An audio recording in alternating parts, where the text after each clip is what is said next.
نحمده ونستعينه ونستهديه ونعوذ بالله من شرور أنفسنا وسيئات أعمالنا. من يهده الله فهو المهتدي ومن يضلل فلن تجد له وليا مرشدا.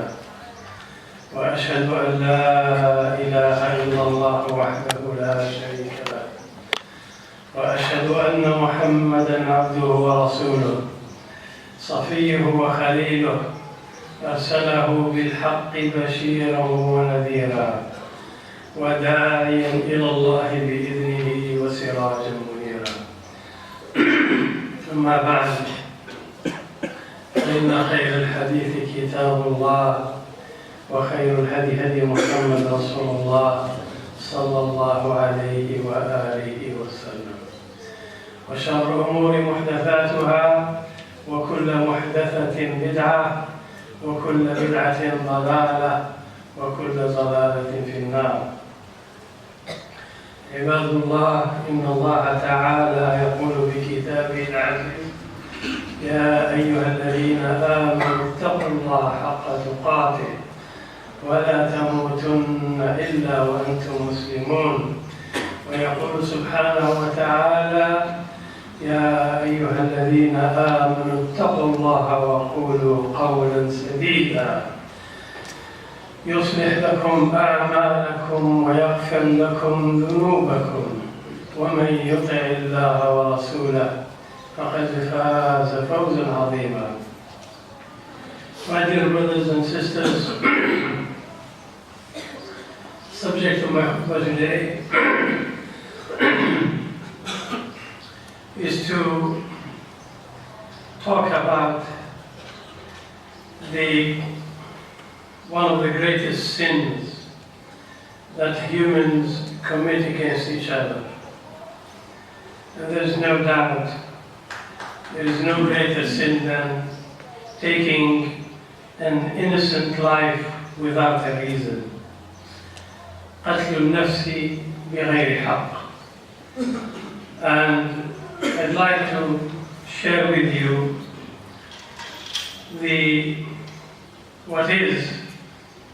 how Allah subhanahu wa ta'ala referred to the topic of killing human beings, and how to show you how Allah subhanahu wa ta'ala considered it a very serious crime, very serious and a big sin, that its person who commits it intentionally, premeditated, his only punishment is hellfire.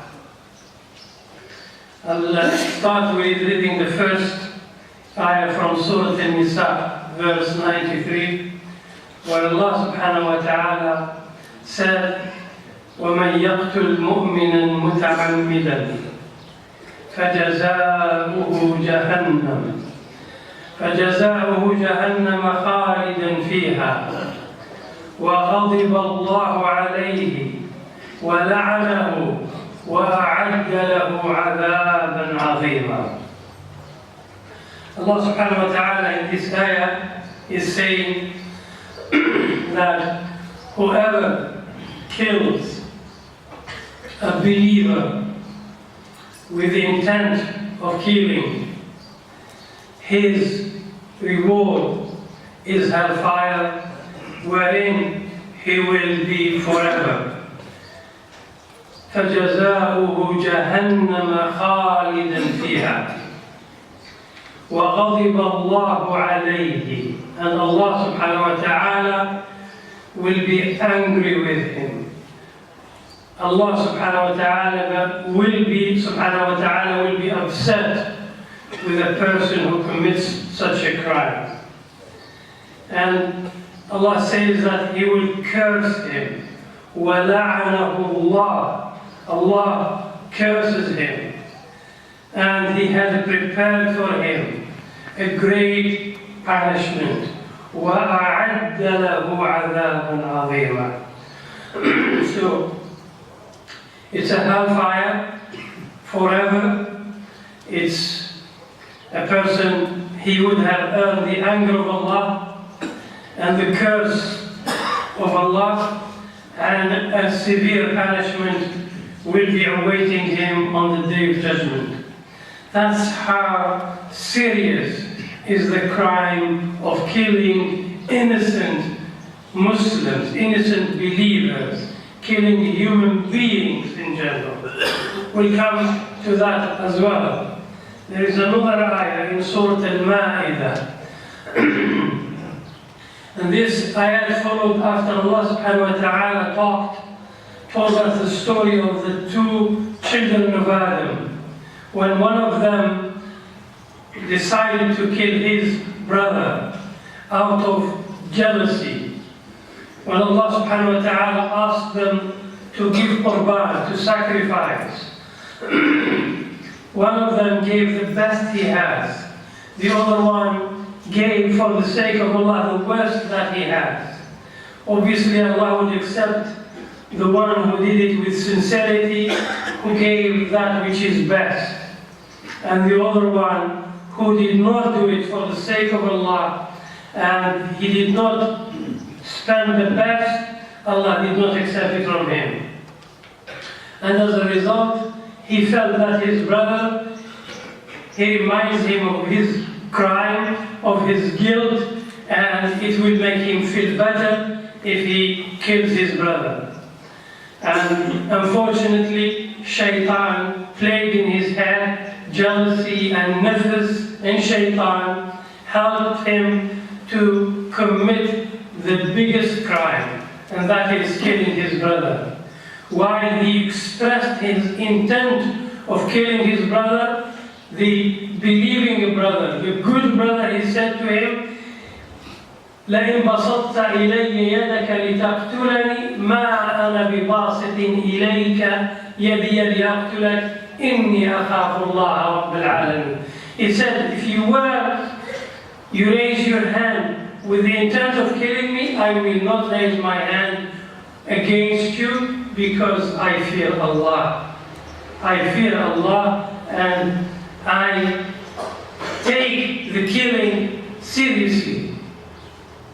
Allah subhanahu wa ta'ala then said, من أجل ذلك كتبنا على بني إسرائيل أنه من قتل نفسا بغير نفس أو فساد في الأرض فكأنما قتل الناس جميعا. Allah subhanahu wa ta'ala said, because of that, Allah had written that the killing a single soul or causing fasad and corruption on earth is as if you have killed the whole of humanity. Killing a single soul or causing corruption on earth is like you have killed the whole of humanity.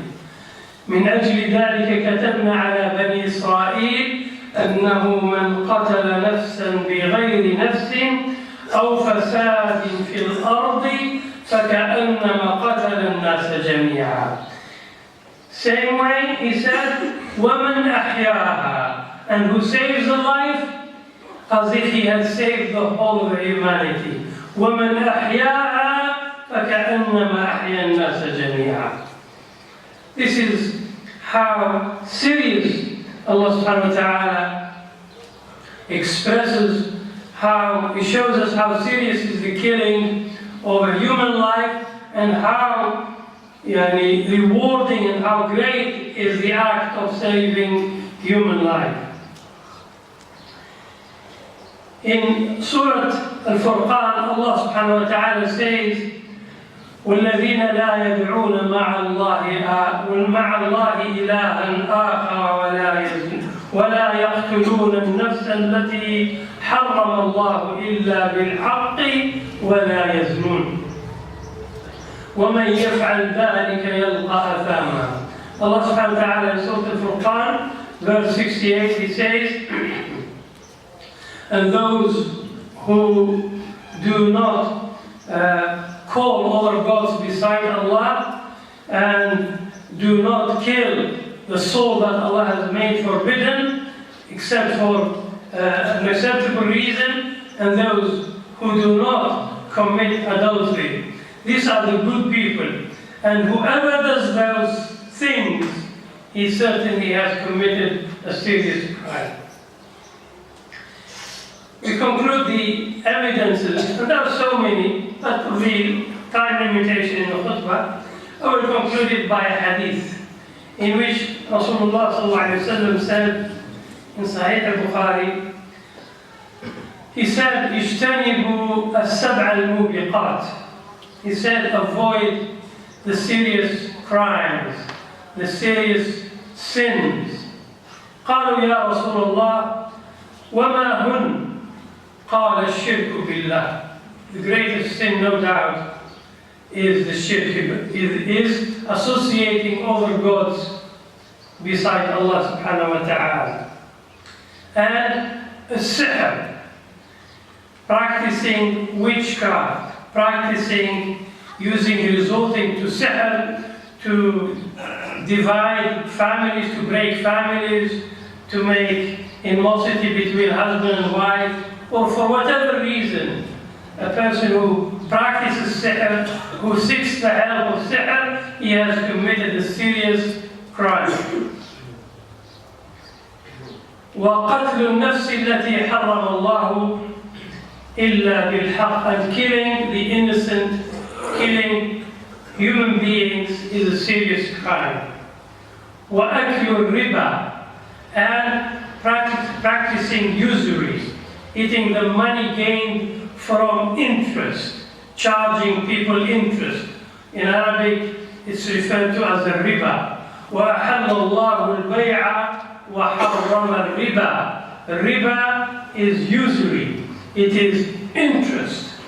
When you give a loan to people and you charge them interest upon that, it is certainly one of the serious crimes. How many nations these days have been enslaved because of a loan they accepted or they were encouraged to take it?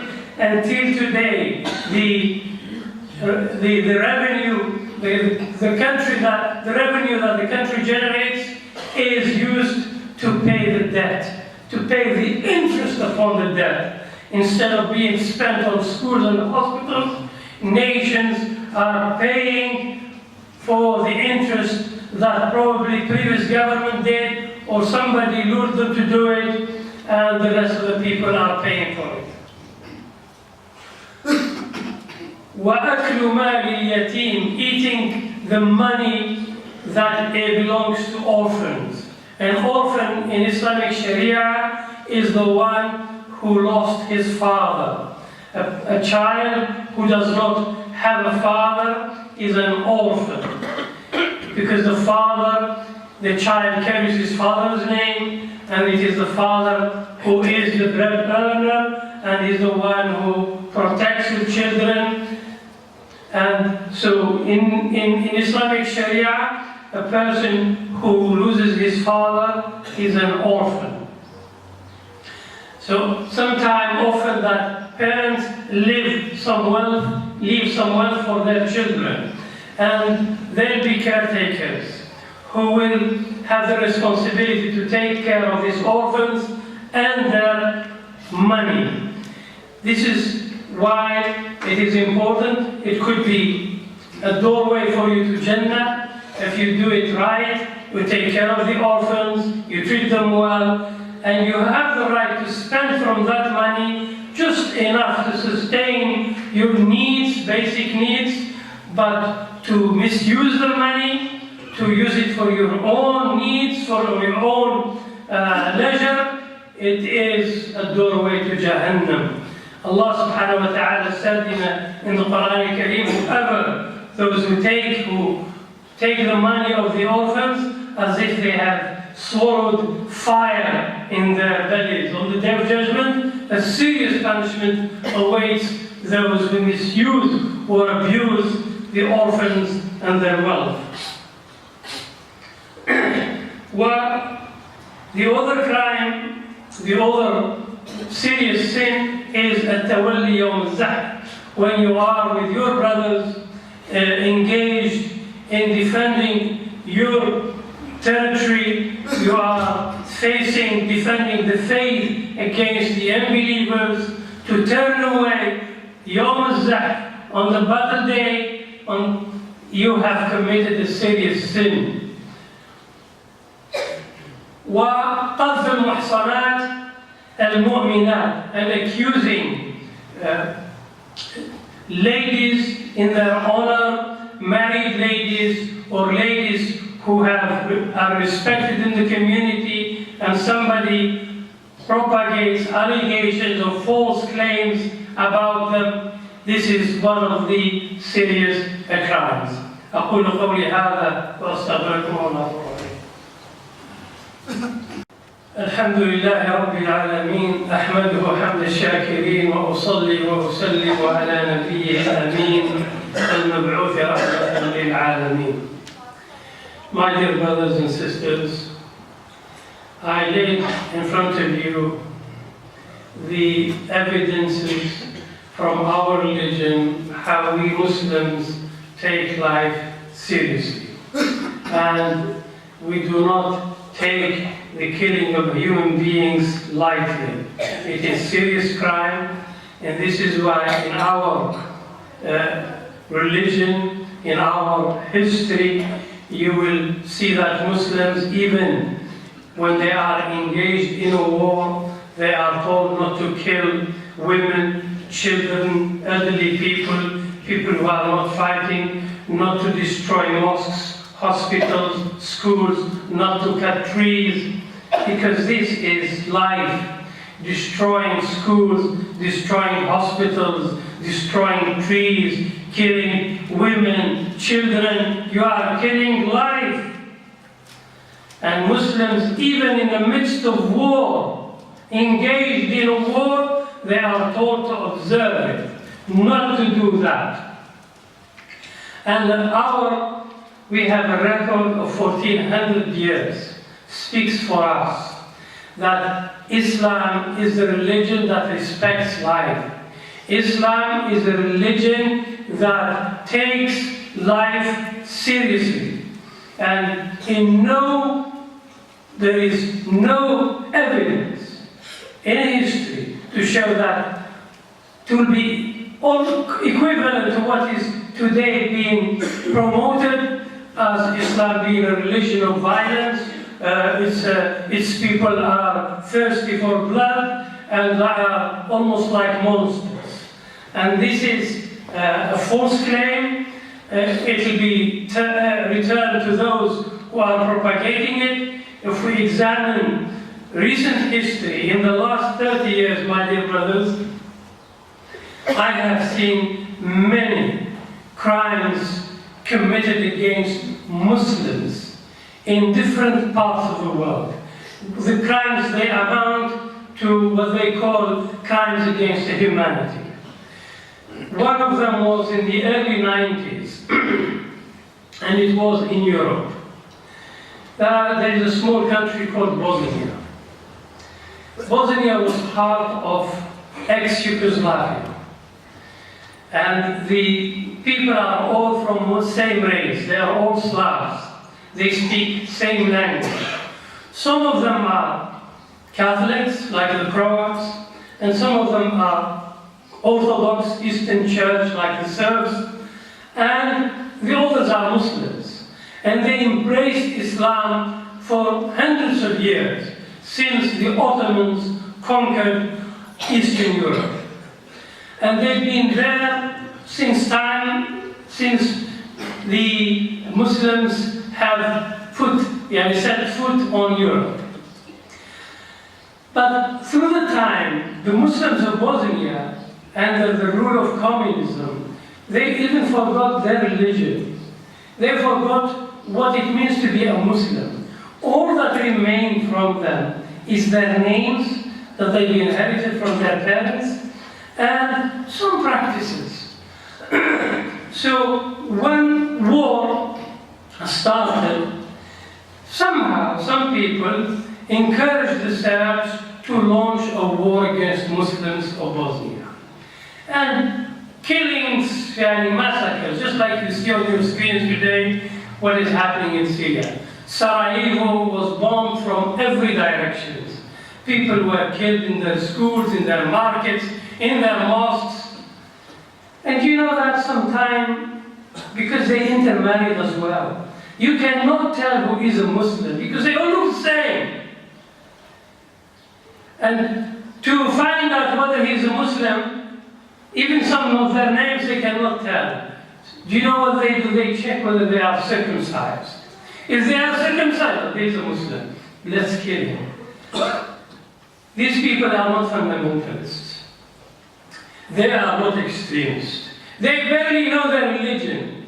Yet, the world witnessed killing of more than 100,000 of Bosnians in 3 years. Srebrenica is still a witness to that. It's still, the case is still in the International Court of Justice.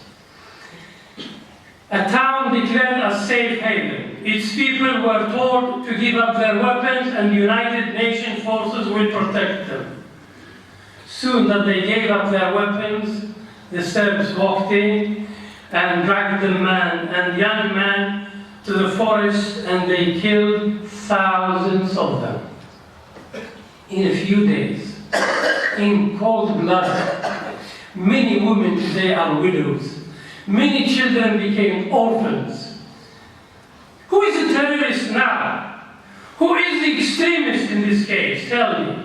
Is the world saying that all the Orthodox are fundamentalists, are extremists, are terrorists?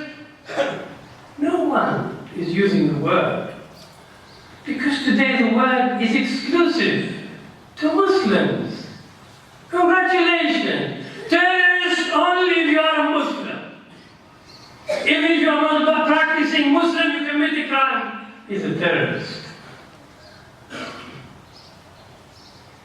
And when you come, then countries like Somalia, like Central Africa, its people were, again, a war launched against them. Uganda, 3 decades ago they had a Muslim president. Since then, the Muslims have become almost a minority in their country. Somalia, a nation that was broken down. Its people now are refugees all over the world. People who never thought of leaving their country. People who were proud to be Muslims, they resisted occupation, but the world has changed. And they were forced. A country in Central Asia has never threatened another nation, have never declared war against its neighbors. Yet, 2 major occupying forces have occupied that country, and it's still in war. I think you should know which country it is. Afghanistan. What did Afghanistan do to be occupied in 1979, and in a decade or so was occupied again, and war is still going on in that country? Wallahi, they did not threaten anybody. They did not launch war against anyone. And there is no evidence that the majority of people of Afghanistan are what you call terrorists. Why? What did the Muslims of Burma do to deserve to be treated less humans and to be forced out of their country? They've been Muslims there for more than 1,000 years. And suddenly they become not citizens of that country, and they were forced out, their villages were burned out, human beings were piled up and fire set upon them. And the world is watching. No terrorist word is used ever. Killing Muslims is not terrorism. People in the name of Islam commit crimes, criminals or mercenaries or whatever, they kill, and Muslims are terrorists. We value life. The majority of Muslims today in the Muslim Ummah, they chose Islam not because Muslim soldiers reached them. They chose it because they were impressed by the conduct of Muslims that they came in contact with. Majority Africa became Muslims because they came in contact with Muslims. the Far East, that great part of the world, Malaysia, Indonesia, those thousands of islands, these people became Muslims, not that Muslim armies have reached them. They chose to accept Islam because they saw in Muslims different to the way they have seen. True, later on, they've been abused by outside forces, their countries were ransacked. And if you look to others, what they have done when they went to nations, by the way, the killing is a crime in every religion. But do you know what's the difference between Muslims and others? That we Muslims look to humans as all human beings, irrespective of their race, their color, or their language, or their country, where they are. Others, they forbid it only among themselves. A Jew would not kill a Jew. A Christian is not supposed to kill a Christian. But others, you can describe them as lesser human beings. That's what they did when they went to the New World, what they call New World. Where are the natives? What happened to the natives, those who lived there for thousands of years? What happened to them? Those who survived today are in reservation camps. You know what is reservation camps? They are treated less human beings. Few of them made it to public life. Few of them made it, went to schools and they became known or did something. Many of them are in reservation camps. They are supplied with alcohol, with everything they do just to remain almost unconscious of what's happening to them. In some parts of the world, the natives have become extinct. How dare they describe Muslims who brought civilization to the world? Europe was in darkness thanks to the Muslims of Al-Andalus that they came across in contact. The Crusaders, when they came to the Middle East, they were amazed by the lifestyle of Muslims. How advanced they were in the way they dress, in the food they eat. For the first time they discovered spice, and they were amazed. Do you know why Muslims thrive? Why we become a great nation in the world? Because we do not acknowledge a difference between humans. We look to humans that we are all one human family. You will find, even today when you go to Hijaz, the neighbors of Mecca, you will find families who are originally from Central Asia.